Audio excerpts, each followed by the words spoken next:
हजारों समस्याओं का समाधान है गुरु। क्या? गुरु। हजारों, कल हम शायद चेन्नई में ये बात बोल रहे थे, ये बात बार बार हमारे दिमाग में बैठ रही है, पता नहीं क्यों। आपने सुना होगा, एक होती छत्र छाया, लोग कहते हैं ना, आपकी छत्र छाया बनी रहे। आपकी छत्र छाया के नीचे जीना चाहते, आपकी छत्र छाया के नीचे चलना चाहते, ऐसा लोग स्वभाव में बोलते हैं, बड़े बड़े लोगों के लिए बोलते हैं। तो छत्र छाया का मतलब क्या होता? छत्र माने होता छाता, अम्ब्रेला। छाता क्या काम करता?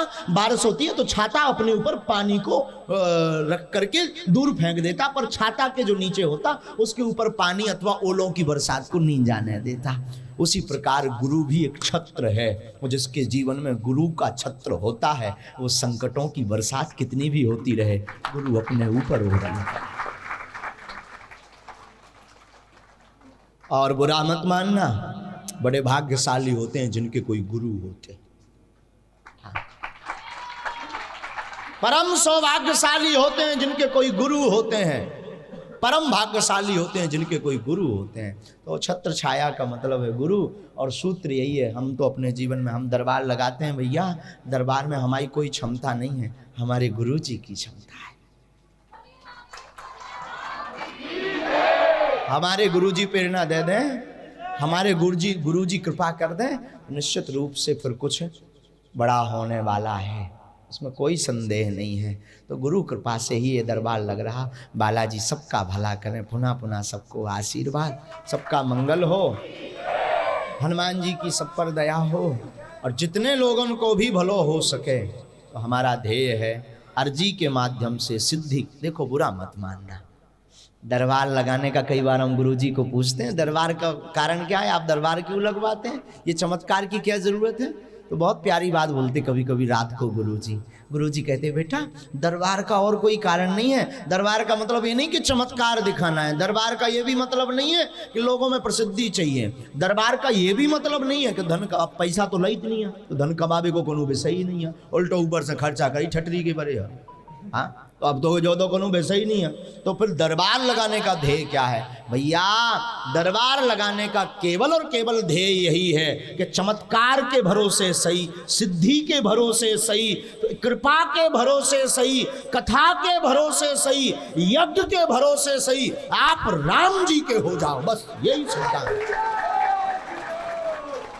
चाहे चमत्कार देखकर हो, चाहे सिद्धि देखकर हो, चाहे धन देखकर हो, चाहे कथा देखकर हो, अथवा संगीत देख करके हो, ऐन कैन प्रकारन तुम राम जी के हो जाओ, तुम बागेश्वर बालाजी के हो जाओ, बस यही हमारा ध्येय है।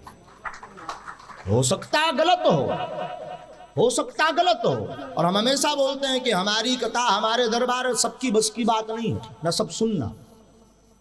सब सुनना, बुलाते भी हम किसी को नहीं है, जो पागल होगा वही आएगा। हाँ, जो अपने आप को मिटाने की क्षमता रखता होगा वही आएगा। बुरा मत मानना, बहुत बड़ी बात बोल रहे हैं, हो सकता अतिशयोक्ति हो सकता बहुत आपके दिमाग के ऊपर से बात निकले, पर हम बड़ी बात ये कह रहे हैं आपसे, जो ये पागलपन अपने जीवन में अपना लेता है ना, जो बागेश्वर धाम का पागल हो जाता है ना, वो जीवन भर मौज करता है। काम सिद्धि से, धन सिद्धि से, चमत्कार से या अन्य प्रयोजन से पागलपन का कोई मतलब नहीं है। पागलपन का मतलब है कि भले ही खाक में है पर ठाट में है। हाँ, और कभी कभी जीवन में तनाव हो, डिप्रेशन हो, तो हमारी क्लास ले लिया करो, हमारी क्लास में बैठ जाया करो। तनाव मुक्त होने का एक ही सूत्र है हनुमान, डिप्रेशन से दूर होने का एक ही सूत्र है हनुमान, जीवन में आनंद लेने का एक ही सूत्र है हनुमान।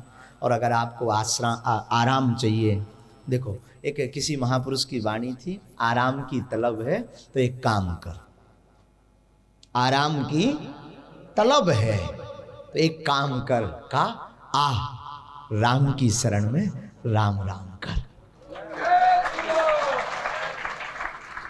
कोई महापुरुष कह रहा था, अगर आपके जीवन में आपको चाहिए कि हमें आराम चाहिए, तो बस एक ही उपाय है, राम जी की शरण में आओ, राम राम करो।